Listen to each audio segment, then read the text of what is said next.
ஆண்டவராகிய இயேசு கிறிஸ்துவின் நாமத்தினாலே எங்கும் நிறைந்தவர் ஒளியின் சார்பாக வாழ்த்துக்களை தெரிவித்துக் கொள்கிறேன்.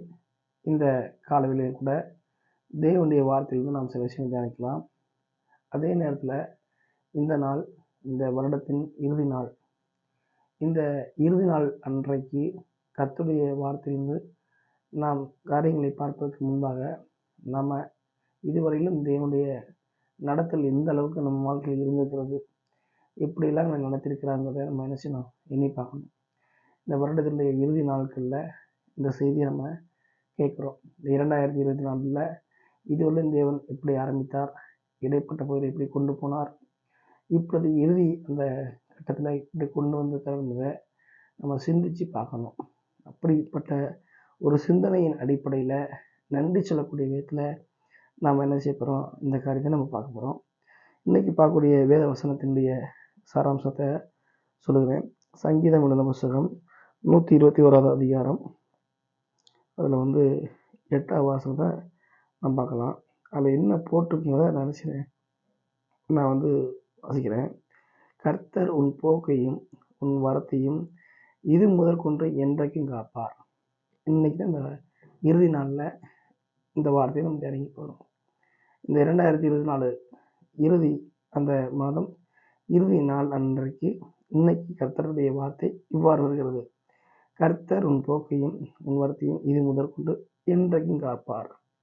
அப்போ இன்னைக்கு செய்தியோட தலைப்பு என்ன சொன்னால், இதுவரையிலும் காத்த தேவன் என்கிற தலைப்பிலே நம்ம நினைச்ச போகிறோம், பார்க்க போகிறோம். இதுவரையிலே காத்த தேவன் என்கிற தலைப்பிலே நம்ம பார்க்க போகிறோம். அந்த வசனத்தின் அடிப்படையில் பார்க்கும்போது, கர்த்தர் உன் போக்கையும் உன் வரத்தையும் இது முதற்கொண்டு, அதாவது இந்த ஆரம்பத்தில் இந்த நாட்கள் தொடங்கி, இந்த ஆண்டினுடைய நாட்கள் தொடங்கி இதுவரையிலையும் எத்தனையோ நாட்கள் நம்ம எங்கெங்கேயோ போயிருப்போம், வந்திருப்போம், எவ்வளோ கடினமான பாதையில் வாழ்க்கையில் வந்திருக்கோம்.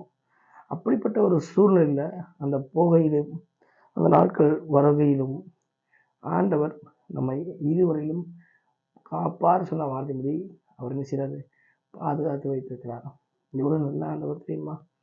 அது ஊழியமாக இருந்தாலும் பரவாயில்ல, உலக வேலையாக இருந்தாலும் பரவாயில்ல, அல்லது படிப்பாக இருந்தாலும் பரவாயில்ல, ஆரம்பத்துலேருந்து இது வரைக்கும் இந்த கடைசி வாரம், கடைசி மாதம், கடைசி நாள் வரையிலும் கர்த்தர் கண்மணி போல் நம்மை காத்திருக்கிறார். கர்த்தர் உன் போக்கையும் உன் வரத்தையும் இது முதற்கொண்டு என்றைக்கும் காப்பார்.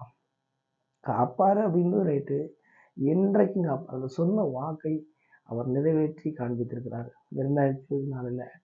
அப்போது அவர் எவ்வளோ வார்த்தைகள் உண்மையாக இருக்கார், அவர் எப்படி சொன்னதை செஞ்சார். அப்போ இதை கேட்டுக்கொடுக்குற நாம் ஒவ்வொருவரும் இதுவரையிலும் காத்த தேவன்கிற தலைப்பில் பார்க்குறோம். அப்போது இதுவரையிலும் இன்னைக்கு காத்தீரே, நன்றி அப்பா, இனிமேல் என்றைக்கும் காக்க போகிறேன் நன்றி சொல்லி நம்முடைய நன்றி நிறைந்த உள்ளத்தோடு அவரை என்ன செய்ய வேண்டும், துதிக்க வேண்டும், அவருக்கு நம்ம அர்ப்பணிக்க வேண்டும். எத்தனை பாடுகள், எத்தனை வேதனைகள், எத்தனை கண்ணீர்கள், எத்தனை நிந்தனைகள், எத்தனை அவமானங்கள், எத்தனை தேவைகள், எத்தனை எதிர்பார்ப்புகள், எத்தனை ஏமாற்றங்கள், எத்தனை மன வலிகள், சோர்வுகள் இருக்கும். அதன் மத்தியில் இது முதற்கொண்டு என்றென்றைக்கும் காப்பார்னு சொன்ன வார்த்தையை நிறைவேற்றிட்டார்ல, போகையிலும் காத்தார்ல, வருகையிலும் காத்தார்ல. அப்போ அப்படிப்பட்ட இதுவரையிலும் காத்த தேவனுக்கு நம்ம நினைச்சோம் இன்னும் அதிகமான காலத்தை என்ன செய்யணும், செலுத்துகிறவர்களாய் இந்த கடைசி நாள் நம்ம நினைச்சோம் அதிகமாய் துதியை செலுத்த வேண்டும். அப்போது நம்ம ஏனதனை இல்லாமல் ஆண்டவருக்கு நன்றி சொல்லணும். எத்தனை வியாதி, எத்தனை போராட்டம், எத்தனை குழப்பம், எத்தனை தெளிவில்லாத நிலை, எத்தனை தனிப்பட்ட கைவிடப்பட்ட சூழலில் விடக்கூடிய சூழல், அத்தனை மத்தியிலும் இது முதற்கொண்டு நடத்தினார். இதோ நான் நடத்துகிறேன் நடத்தினார், புகையிலையும் நடத்தினார், வரையிலும் நடத்தினார், என்றைக்கும் நடத்தினார். பார்த்தீங்களா? அதான் விஷயம். மனுஷன் கூட காப்பேன், நான் சேஃப்டி பண்ணுவேன் எல்லாம் சொல்லுவாங்க, குறிப்பிட்ட நாள் தான் சொல்லுவாங்க. என்றைக்குங்கிற அந்த வார்த்தையை கடவுள் தான் சொல்ல முடியும். அதை இயேசுப்பா செஞ்சார், சொன்னார்.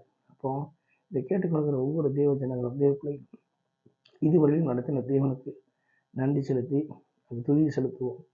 என்றைக்கும் காப்பார் சொன்ன வார்த்தையை அவர் வார்த்தையை காப்பாற்றிட்டார், நம்மளையும் காப்பாற்றிட்டார். அப்போ நன்றி நிறைந்த உள்ளத்தோடு இந்த கடைசி நாளில் நன்றி செலுத்த என்ன செய்வோம், முயற்சி பண்ணுவோம். அது மாத்திரமில்லை, இந்த வார்த்தையை யார் வாழ்க்கையில் அனுபவிச்சார்னா தாவீது ராஜா அனுபவித்தார். எல்லா சூழ்நிலையிலும் கர்த்தர் தான் நம்மை காக்கிறவர், கர்த்தர் தான் நம்மை நடத்துகிறவர், அதை புரிந்து கொண்டு அவரை செய்தார், நன்றி செலுத்த ஆரம்பிக்கார். அப்போது ஒரு எடுத்துக்காட்டாக தாவீதை பார்க்கணும். அப்போது அவர் வாழ்க்கையில் ராஜாவாக இருந்தாலும் சரி, அவர் குழந்தை பருவத்தில் அவர் இருந்தாலும் சரி, வாலிபனாக என்ற சொல்ல ஆடு மேய்க்கிற நிலையினாலும் சரி, எந்த நிலையிலும் எக்காலத்திலும் கர்த்தரை நான் ஸ்தோத்திரிப்பேன், மனதார துதிப்பேன்னு சொல்றாரு. அப்படிப்பட்ட அந்த தாவீது ராஜாவுடைய இருதயத்தை போல இந்த நாள் மட்டும் நடத்தின தேவனுக்கு எக்காலத்தில் ஸ்தோத்திரத்தை செலுத்தக்கூடியவராய், அவர் காத்த இதுவரையிலும் காத்த தேவன் அப்படிங்கிற நிலையை மனதில் வைத்தவர்களாய் நன்றி செலுத்துவோம். தொடர்ந்து கர்த்தர் தாமே இதுவரையில் நடத்தியதற்காய் அவர் நன்றி செலுத்தி அவருடைய நாமத்தை உயர்த்த, அவருடைய நாமத்தை மையப்படுத்த வேண்டும் என்று சொல்லி உங்கள் அனைவரையும் எங்கும் நிறைந்தவர்களையும் வாழ்த்துவது. ஆமென்.